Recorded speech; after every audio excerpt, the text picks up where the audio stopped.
Dr. Shruti. I am past life regression therapist and healer, and I help people to release all the emotional wounds caused by the toxic and narcissistic people with the help of my healing program Soul Surgery System. तो अगर आप ये healing program join करना चाहते हैं, description box में नीचे link दिया हुआ है, आप उस लिंक पे क्लिक करके एक फ्री कंसल्टेशन सेशन मेरे साथ बुक कर सकते हैं। तो चलिए आज की हम एपिसोड की बात करते हैं। आज का जो एपिसोड है, हमारी जो सीरीज चल रही है love stories of the soul, तो इसका जो फर्स्ट एपिसोड है वो उसका भी लिंक मैं नीचे डिस्क्रिप्शन बॉक्स में आपको दे दूंगी, तो आप उसे क्लिक करके उसका फर्स्ट एपिसोड देख सकते हैं। और आज का जो एपिसोड है जिसके बारे में हम बात करने जा रहे हैं, it is the soul age and evolution. क्योंकि जब तक हम सोल एज और सोल इवोल्यूशन के बारे में नहीं जानेंगे, हम इन लव स्टोरीज को समझ ही नहीं सकते कि ये ऐसा क्यों होता है, ऐसे बिहेव क्यों करते हैं, मतलब बहुत सारी चीज़ें हैं। तो मैं एक्चुअल में आज के एपिसोड में पहले मैं डायरेक्ट ही फर्स्ट जो लव स्टोरी है, एक सुपर एम्पैथेटिक वुमन और एक नार्सिसिस्टिक मैन की, तो वो मैं love story beauty and the beast उसके बाद उसको मैं एक्सप्लेन करने वाली थी, बट मुझे लगा कि नहीं, एकदम से डायरेक्ट उसके बारे में हम नहीं बता सकते। पहले हमें सोल एज के बारे में और सोल इवोल्यूशन के बारे में भी हमें पता होना चाहिए, तभी हम उसको हम अच्छी तरह से डिटेल में समझ सकते हैं कि नार्सिसिस्ट ऐसा है तो वो क्यों है, और एक सुपर एम्पैथेटिक वुमन है तो वो ऐसी क्यों है। तो उन दोनों के करेक्टर्स को समझने के लिए पहले हमें सोल एज और सोल इवोल्यूशन के बारे में जानना होगा। तो देखिए, सोल एज क्या है ना, जैसे हमारी बॉडी की एज होती है, हम छोटे से बड़े होते हैं, इन्फेंट है, और उसके बाद धीरे धीरे बेबी बड़ा होता है, और उसके बाद यंग मैच्योर, इसी तरह से हमारी सोल की भी एज होती है। और सोल एज का जो डिस्क्रिप्शन है वो हर जगह, मतलब हमारे शास्त्र पुराणों में भी दिया हुआ है और हीलिंग लिटरेचर में भी दिया हुआ है। तो हीलर बनने से पहले मैं काफ़ी लाइक स्पिरिचुअलिटी में मैं मुझे शास्त्र पुराण वगैरह उनकी सारी स्टोरीज और उनका जो सारा डिस्क्रिप्शन है, भगवत गीता भागवतम, तो वो सब मुझे पढ़ना बहुत अच्छा लगता था। और बहुत सारे गुरुओं से मैं मिली हुई हूँ, उनसे उनके थ्रू मैंने बहुत कुछ समझा है। तो हीलर बनने से पहले मेरा ये वाला पार्ट में मैंने काफ़ी काफ़ी रिसर्च करी है, ये मेरा एक बहुत स्ट्रॉन्ग पार्ट था। एंड देन मुझे लगा कि नहीं, ये सफिशिएंट नहीं है, कुछ और भी मुझे जानना चाहिए। तब बाद में मैं एज हीलिंग लिटरेचर और हीलिंग का ये सारा मैंने स्टडी करा। तो मैंने देखा कि जो हमारे शास्त्र पुराण है उसमें भी वो चीज़ दी हुई है सोल एज के बारे में, इवोल्यूशन के बारे में, और हमारे हीलिंग लिटरेचर में भी दिया हुआ है। थोड़ा बहुत डिफरेंस है, लेकिन लगभग सब कुछ सेम ही है। यानी कि एक जो सोल है उसे बहुत सारी बर्थ लेनी होती है। जैसे जैसे वो जन्म लेती है, एक के बाद एक बहुत सारे उसके री इनकारनेशन होते हैं, और उन्हीं रीइंकारनेशन की वजह से वो स्लोली उसकी एज बढ़ती है। तो जैसे अब बॉडी की एज बढ़ती है तब तो हमको अच्छा नहीं लगता है ना, हर किसी को अच्छा लगता है कि वो यंग रहे, लेकिन सोल में ये बोला जाता है कि जब सोल की एज बढ़ती है तो सोल की एज बढ़ना अच्छा माना जाता है। जितनी ज्यादा सोल की एज होगी, वो उतनी ही लाइफ में हैप्पी होगी, उतनी लाइफ में वो खुश रहेगी, उतनी लाइफ में जितने भी बड़े बड़े चैलेंजेस आएंगे उनको इजीली ओवरकम कर पाएंगे। और जिसकी सोल एज कम होती है उसको इमेच्योर बोला जाता है, उसको वो लाइफ के बारे में कुछ डिसीजंस गलत लेना या गलत तरीके से आगे बढ़ना। तो सोल एज बहुत मैटर करती है। तो हमारा जो पद्म पुराण है उसका एक श्लोक है, तो मैं वो आपको श्लोक बताती हूँ। उसमें सोल एज के बारे में डिस्क्रिप्शन दिया हुआ है कि सोल किस तरह से इवॉल्व होती है, अलग अलग किस तरह की अलग अलग स्पेसिस में जाती है। तो इसका जो डिस्क्रिप्शन है वो पद्म पुराण में मिला हुआ है। तो पद्म पुराण का एक श्लोक है, जलज नव लक्षाणी स्थावर लक्ष्य विंशति क्रम्यो रुद्र संख्यकः पक्षिणाम दश लक्षणम तिरंशल लक्षानि पशवः चतुर्लक्षाणि मानवः। तो इस श्लोक का मतलब क्या है, इसमें पूरे श्लोक में ये बताया है कि सोल किस तरह से इवॉल्व होती है, किस किस स्पेसीज में वो जन्म लेती है। तो पहला बताया कि जो वाटर है, वाटर में जितनी भी स्पेसीज हैं अराउंड 9 लैक्स हैं, उसमें सोल इवॉल्व होती है। अलग अलग तरह की बॉडीज होती हैं, उसमें जाती है, अलग अलग शरीरों में जाकर के 9 लाख स्पेसीज होती है वाटर में। सेकेंड है प्लांट्स एंड माउंटेन्स, जिसको स्थावर बोला गया है, यानी कि जहाँ पे स्थावर मतलब हिल नहीं सकते, एक जगह प्लांटेड है ना, एक जगह है, तो उसमें प्लांट्स लाइफ टाइम्स आ जाते हैं, माउंटेन्स आ जाते हैं, तो उसमें 20 लाख स्पेसीज हैं। फिर आता है इंसेक्ट्स एंड स्नेक्स, उसमें 11 लाख स्पेसीज हैं। फिर आ जाता है बर्ड्स, उसमें 10 लाख स्पेसीज हैं। Then 4 lakh animals, 30 lakh species है उसमें। एंड देन ह्यूमन, ह्यूमन में 4 लाख स्पेसीज है। तो आप कहेंगे ह्यूमन में 4 लाख स्पेसीज कैसे हो गए, हमें तो सब एक जैसे दिखते हैं, हमारी तो ऐसी कोई बॉडी में कोई डिफरेंस नहीं है। तो जो ह्यूमन में 4 लाख स्पेसीज बताया गया है वो कॉन्शियसनेस के बारे में बताया जाता है। यानी कि है तो सभी ह्यूमन, सभी के वही 2 हाथ हैं, 2 पैर हैं, है ना, सब मेल हैं फीमेल हैं। तो है तो सब बिल्कुल वैसे ही, लेकिन फिर भी सबका सोचने का तरीका कितना डिफरेंट है। कोई, किसी की थिंकिंग बड़ी शैलो होती है, कोई बहुत डीप सोचते हैं, उसमें भी अलग अलग अलग अलग डिफरेंट काइंड ऑफ लेवल्स हैं। तो ह्यूमन की कॉन्शियसनेस के अकॉर्डिंग 4 लाख स्पेसेस बोला गया है कि कोई कितना नॉलेजेबल है और कोई कितना बेवकूफ है। बेवकूफ का मतलब उस सेंस में नहीं कि आता ही बेवकूफ, मतलब वो लाइफ के डिसीजंस किस तरह से लेता है या लेती है, और कितना कितना डेप्थ है उसके अंदर। तो बहुत सारी चीजें हैं, तो उसी से पता चलता है कि कोई किस तरह की उसकी कॉन्शियसनेस के बेसिस पर कि वो हायर हायर क्या बोला जाए कि वो हायर साइड में जाती है या लोअर साइड में जाती है। तो उसके अकॉर्डिंगली 4 लाख स्पेसेस है। अब हम देखते हैं soul age revolution according to healing literature. तो हीलिंग लिटरेचर के अकॉर्डिंग इसमें सबसे पहले बताया गया है कि सबसे पहले जो सोल आती है एज ए स्टोन आती है। स्टोन लाइफ टाइम्स होते हैं। स्टोन लाइफ टाइम में क्रिस्टल्स और माउंटेन के हैं। सेकंड फिर प्लांट लाइफ टाइम आता है। फिर थर्ड एनिमल लाइफ टाइम आता है and fourth is human life time. तो आप लोग कहेंगे कि ठीक है, प्लांट भी हमने सुना है, एनिमल भी सुना है, ह्यूमन भी सुना है, लेकिन ये समझ नहीं आया ये क्रिस्टल, माउंटेन, स्टोन। तो इसका जो डिस्क्रिप्शन है, आप कहोगे कि सोल माउंटेन कैसे बन सकती है, क्रिस्टल कैसे बन सकती है। तो इसका जो डिस्क्रिप्शन है वो हमारे क्या कहते हैं, हमारे ग्रंथों में आया हुआ है, लेकिन रामायण में भी है। तो अगर आप रामायण में देखेंगे तो जब हनुमान जी थे और वो सीता जी को लेने जा रहे थे, सुंदरकांड में इसका डिस्क्रिप्शन है, बिल्कुल जब सुंदरकांड स्टार्ट होता है तो वहां आता है। तो जब वो उस ओशियन को, वो पूरा समुद्र को पार कर रहे थे, तो उनको हेल्प करने के लिए कि भाई वो थक ना गए हो, तो एक मैनाक पर्वत था। तो मैनाक पर्वत जो है मतलब जैसे पंख वाले पर्वत। तो उसमें बताया कि उस टाइम में बहुत सारे पंख वाले सारे पर्वत, पंख वाले सारे, विंग्स वाले सारे माउंटेन्स हुआ करते थे। और वो बहुत सारे माउंटेन्स ऐसे थे। तो उधर स्वर्ग में सबको लगा कि ये माउंटेन्स ऐसे पूरे टाइम उड़ते रहते हैं, तो कहीं किसी पे गिर ना जाए तो बहुत ज्यादा नुकसान हो जाएगा।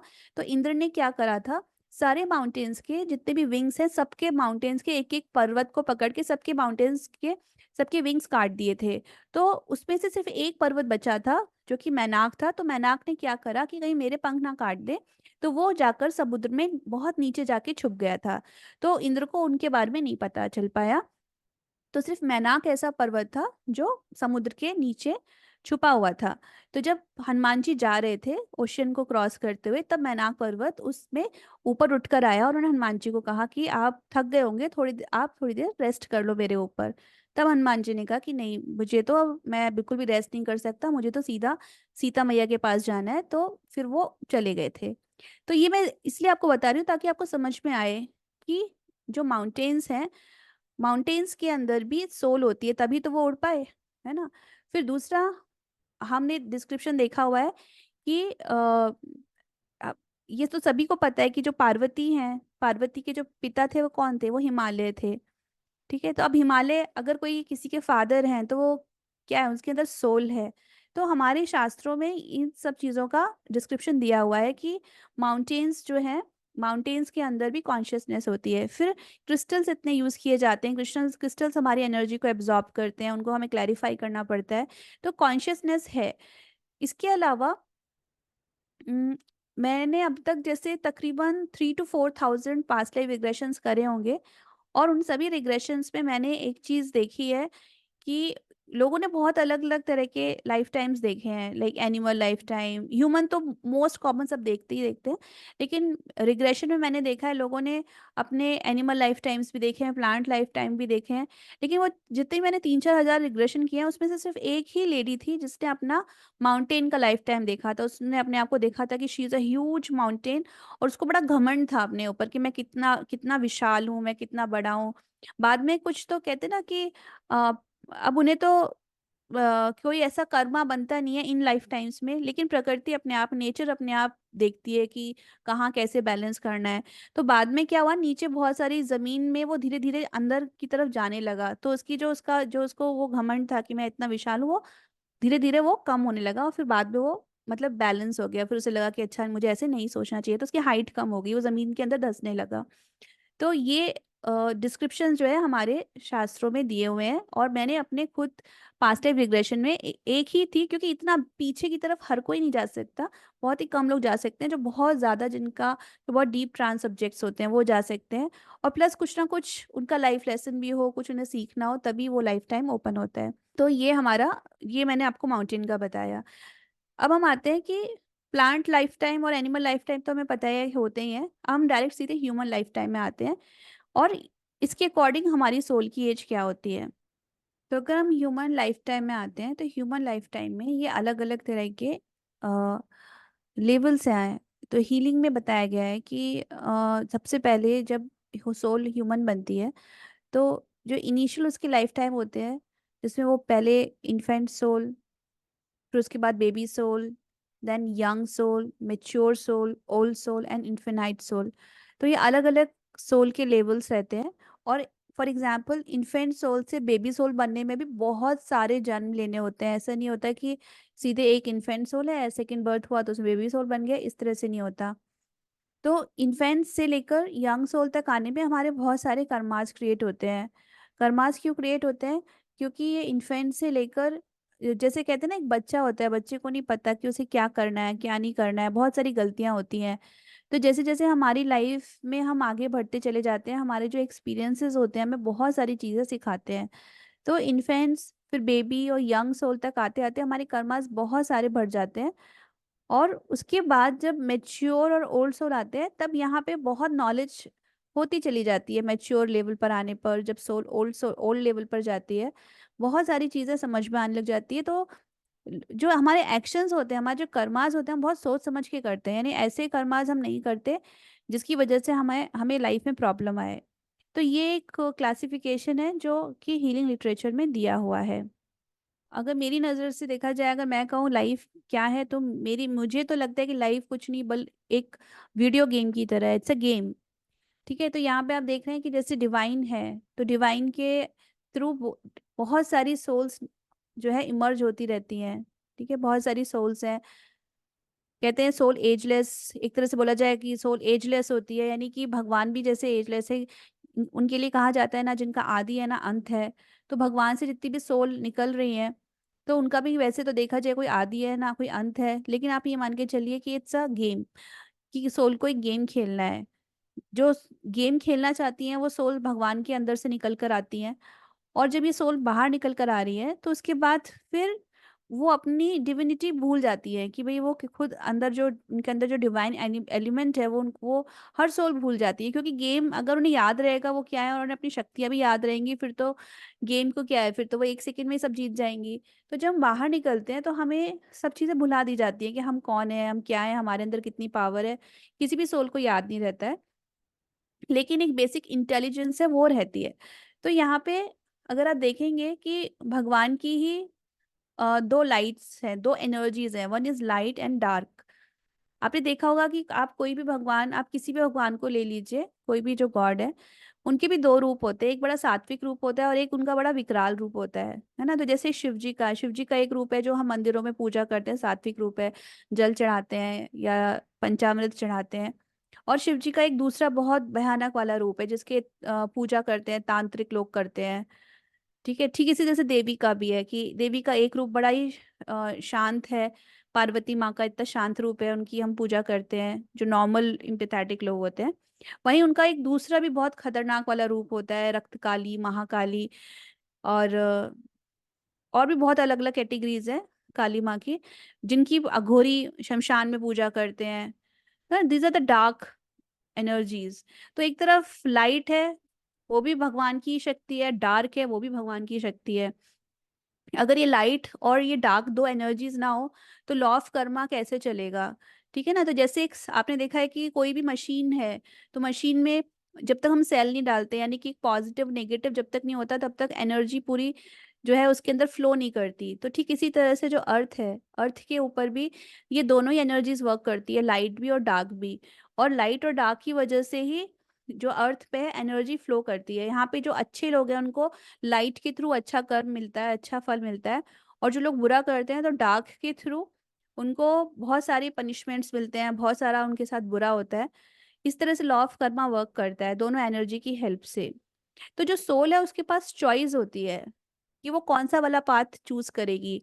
लाइफ में हमें आगे बढ़ना होता है तो हमारे पास चॉइस है, हम कौन सी किस पाथ के थ्रू आगे बढ़ना चाहते हैं। हम लाइट का रास्ता लेना चाहते हैं, लाइट की हेल्प, क्योंकि ये एंजेलिक एनर्जी है लाइट। तो अगर हम लाइट की हम रास्ता लेंगे तो हमें बहुत सारे एंजल्स हेल्प करते हैं।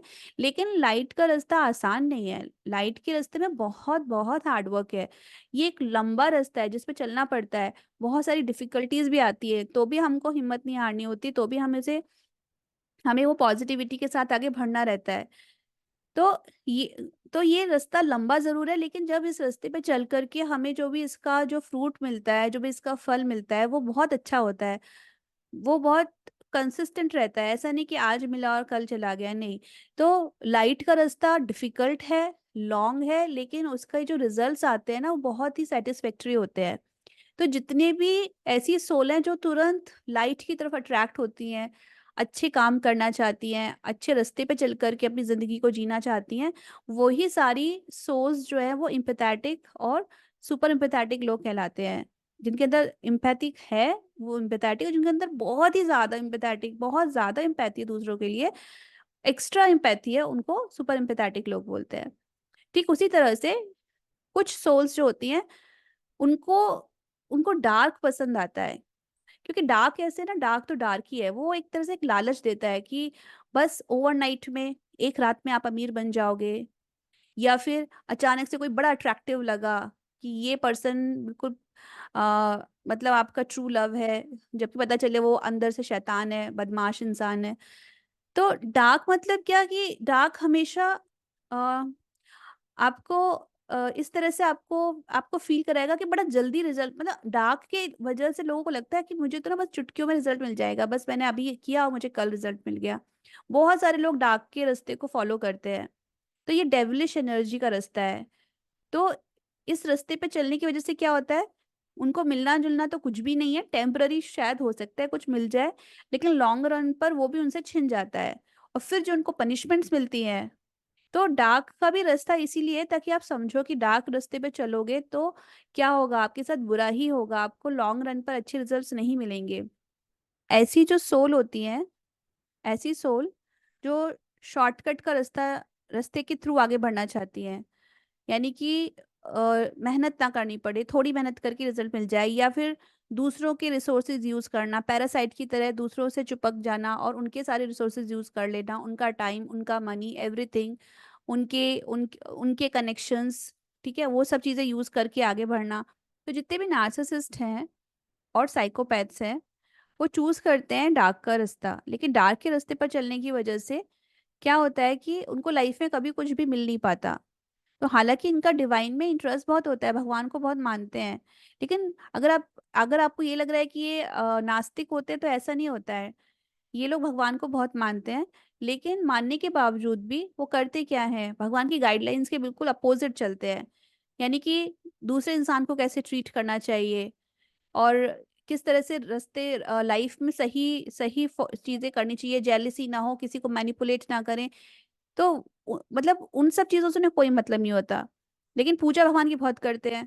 अब आपको मैं एक एग्ज़ाम्पल बता दूँ, जैसे नार्सिसिस्ट और साइकोपैथ हैं, बेसिकली यही लोग पुराने ज़माने में, इन्हीं को राक्षस बोला जाता था, इन्हीं को डेविल्स बोला जाता था।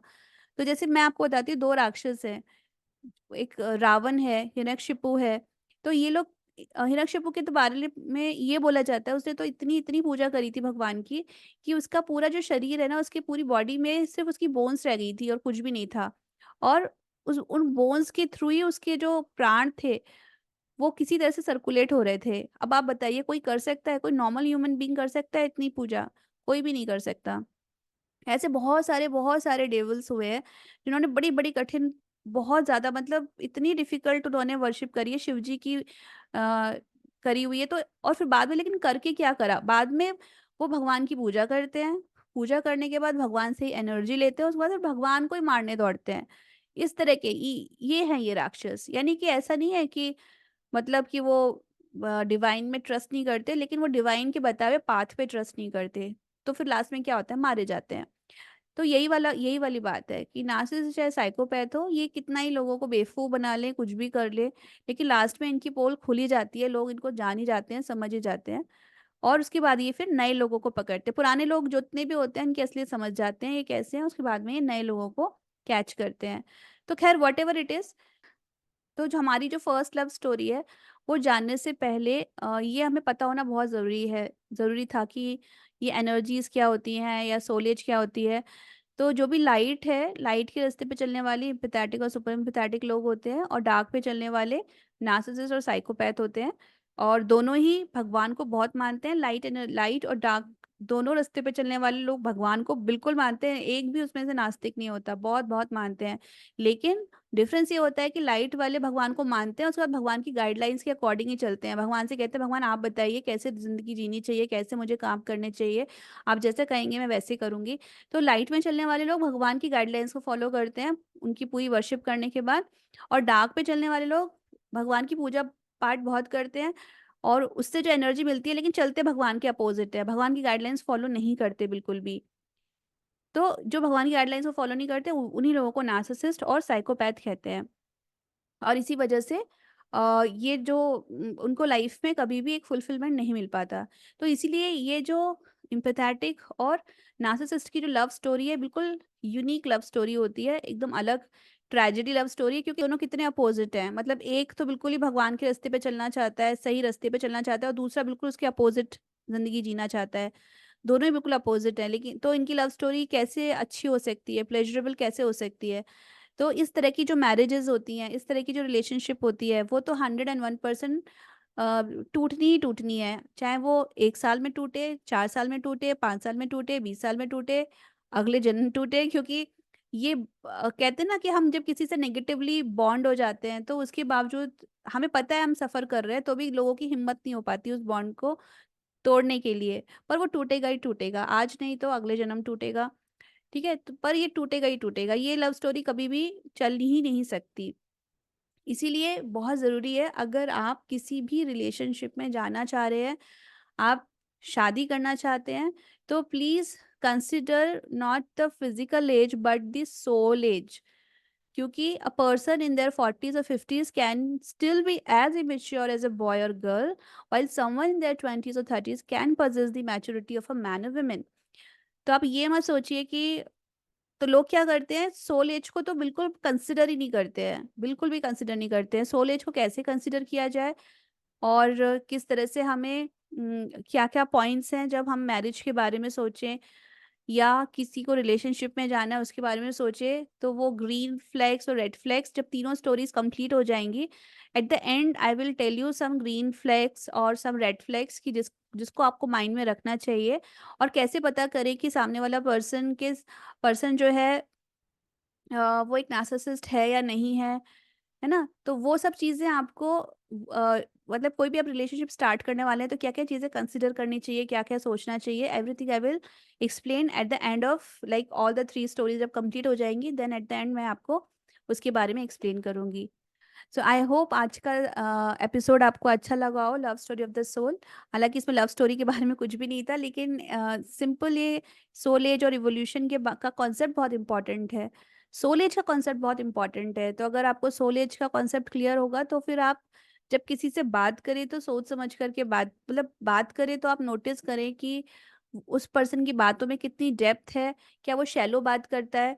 तो अगर कोई पर्सन उसकी बातें बड़ी शैलो हैं, ऊपरी-ऊपरी तौर पर कोई पर्सन बात करता है, जिसके अंदर कोई डेप्थ नहीं है, कुछ भी नहीं है, तो अ, वो हो आपकी सोल एज के साथ मैच नहीं करेगा। अगर कोई आपकी सोल एज के साथ मैच नहीं कर रहा है, तो फिर उसके साथ तो रिलेशनशिप आपकी स्मूथ चलेगी नहीं। क्योंकि आप ये मान के चलिए जो एक नार्सिसिस्ट है या एक साइकोपैथ है, उसकी जो सोल एज होती है ना, वो इन्फेंट और बेबी सोल के लेवल पर ही अटक के रह जाती है। उसके आगे वो ग्रो ही नहीं कर पाता सोल के लेवल पर, वहीं का वहीं अटका रह जाता है। जबकि एक एम्पैथेटिक और सुपर एम्पैथेटिक लोग जो होते हैं वो मैच्योर और ओल्ड सोल लेवल तक पहुँच जाते हैं। कैसे पहुँचते हैं? क्योंकि इन लोगों ने कौन-सा रास्ता चूज़ किया था? लाइट का रास्ता चूज़ किया था। तो जो लाइट के रास्ते पे चलते हैं उनकी ग्रोथ बहुत फ़ास्ट होती है। लेकिन जो डार्क के रास्ते पे चलते हैं वो तो बहुत टाइम तक अटके रहते हैं, क्योंकि उन्होंने गलत रास्ता चूज कर लिया ना। तो अब उनके बाद वो फंसेंगे भी। अब फॉर एग्जाम्पल डार्क में चलकर अगर किसी ने ब्लैक मैजिक और ये मैजिक वो मैजिक और दूसरों को परेशान करना, ये सब रास्ते चुन लिए, तो उसके बाद क्या होगा, ये लोग इनकी डेथ के बाद इनको फिर अगला जन्म भी नहीं मिलता।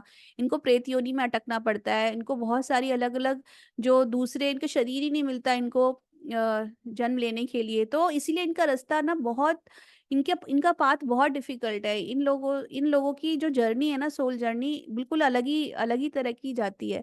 तो ऐसे लोगों के साथ फिर बाई चांस उन्होंने फिर एज ए ह्यूमन इनको मिल गया शरीर, चलो, लेकिन फिर आकर के फिर वही रास्ता, फिर उसी रास्ते पे चलते हैं। तो आप मान के चलिए कि आपकी शादी एक ऐसे इंसान से हो गई जो नार्सिसिस्ट है, जिसकी सोल एज इन्फेंट और बेबी सोल, ज्यादा से ज्यादा चलो मान लो यंग सोल तक पे भी वो बंदा पहुंच चुका। अच्छा, जब मैं बोल रही हूँ ना सोल एज, इसका मतलब ये नहीं होता कि ये जो पर्सन है वो पूरी तरह से मतलब कुछ लाइफ में अचीव नहीं करेगा। नार्सिसिस्टिक दो टाइप के होते हैं। पहला एक होता है बिल्कुल ब्रोक, यानी कि ये लोग बिल्कुल पैरासाइट की तरह होते हैं, दूसरों के रिसोर्सेज यूज करते हैं, दूसरों का मनी, दूसरों की कॉन्टैक्ट्स, दूसरों की मतलब एवरीथिंग, उनका खुद का कुछ नहीं होता, सब कुछ वो दूसरों के ही लेवल पर एक पैरासाइट की तरह उनके सारे रिसोर्सेज यूज करते हैं। एक दूसरी कैटेगरी नार्सिसिस्ट की होती है, ये बड़े सक्सेसफुल होते हैं, यानी इतनी सक्सेस होती है इनके पास कि ये सीईओज भी होते हैं, ये बहुत सक्सेसफुल डॉक्टर्स भी होते हैं। लेकिन मटेरियलिस्टिक तो है उनके पास, लेकिन फिर भी एक जो मेन चीज़ है ना, रिलेशनशिप में क्या चाहिए होता है, रिलेशनशिप में ये इंपॉर्टेंट नहीं है कि आप अपनी मटेरियलिस्टिक लाइफ में कितने सक्सेसफुल हो। इंपॉर्टेंट ये है कि आप इमोशंस कितना समझते हो, आप कितनी एम्पैथी है आपके पार्टनर के लिए, कितना आप उसे टाइम देते हो, कितना उसकी प्रॉब्लम को समझते हो, यानी इमोशन से रिलेटेड वो इंटेलिजेंस उनकी बिल्कुल ही वो बेबी सोल की तरह होती है, बिल्कुल इन्फेंट और बेबी सोल की तरह होती है। चाहे आप ब्रोक नार्सिसिस्ट से आपकी मैरिज हो, चाहे आपकी मैरिज वेरी सक्सेसफुल नार्सिसिस्ट के साथ हो, आपकी तो कंडीशन वही रहेगी कि इनके साथ रह रहकर आप इतने डिप्रेशन में चले जाएंगे कि अ, या तो आप बीमार हो के आपकी डेथ हो जाएगी, या फिर आप जिंदा रहेंगे भी तो बहुत बहुत बीमारियां आपके शरीर में रहेंगी, बहुत क्रॉनिक डिसीजेज होंगी और बहुत डिप्रेशन भरी जिंदगी होगी, हमेशा एंजाइटी रहेगी, हमेशा डिप्रेशन रहेगा, जिंदगी को खुल के जी नहीं सकते, है ना। तो ये चीज आपको समझनी है कि always and always don't be in hurry. अगर आपको मैरिज करनी है, अगर आपको किसी रिलेशनशिप में जाना है, तो आपको सबसे पहले अ, बहुत अच्छी तरह से इंसान को समझना है, उसकी एज को समझना है, उसकी बातों से, उसके क्या कहते हैं, उसकी लाइफ की जो चॉइसेस हैं, वो सब चीज़ें समझ करके जब आप उन चीज़ों को समझ जाएँ अच्छी तरह से, आपको कंफर्म हो जाए कि ये पर्सन मेरे ही लेवल का है, इसकी इसकी जो इमोशनल एज है, इसकी जो सोल एज है, मेरी एज से मैच करती है, तभी आप किसी रिलेशनशिप में जाएँ, मैरिज में जाएँ। और इससे कोई फ़र्क नहीं पड़ता कि हम अनफॉर्चुनेटली क्या होता है, हमारी सोसाइटी इतना प्रेशर करती है, जैसे कोई मैरिज की एज में पहुँचता है, उसको इतना चारों तरफ से प्रेशर आता है कि नहीं आप अभी शादी करो, अभी का अभी करना है। तो और एक बार में मिलके ही करना है, किसी पर्सन से मिले एक बार में आपको तुरंत उसी वक़्त यस और या नो बोलना है।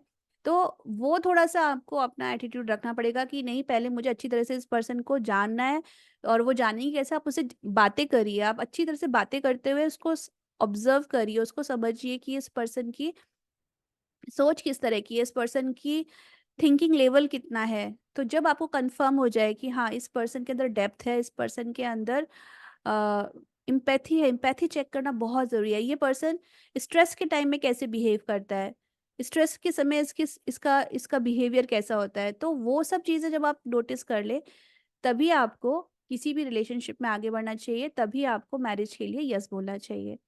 So that's it for today session. अब हम अगली लव स्टोरी स्टार्ट करेंगे, और वो लव स्टोरी है नार्सिसिस्ट और सुपर एम्पैथेटिक पर्सन की। और सुपर एम्पैथेटिक जो विमेन है वो किस तरह की होती है, उसका नेचर किस तरह का होता है, और अ, क्या पर्पस है, किस वजह से ऐसा हुआ कि सिचुएशन बनी कि उसकी नार्सिसिस्ट के साथ मैरिज हुई, और उसके पीछे उसका लाइफ लेसन क्या था, उसे क्या क्या अपने अंदर चेंज लेके आना है। क्योंकि आप चाहे कितना भी इवॉल्व हो जाओ, लेकिन तो भी आपको इवॉल्व होने के लिए नेक्स्ट लेवल रहता है। तो बेसिकली जो एक नार्सिसिस्टिक मैरिज है, टॉक्सिक मैरिज है, ये लेसन किसी की लाइफ में तभी आता है जब उसकी सोल को इवॉल्व होना होता है, और ये मैरिज ये जो रिलेशनशिप है ये एक सोल को बहुत हायर लेवल पर लेके जाती है, यानी कि वो इंटरनली बहुत चीजें वो सोल समझती है और वो इवॉल्व होती है, नेक्स्ट लेवल पर जाती है। तो और भी जिसके बारे में मैं आपको बताऊंगी इन द नेक्स्ट एपिसोड। तो thank you so much everyone, take care, bye bye, नमस्ते।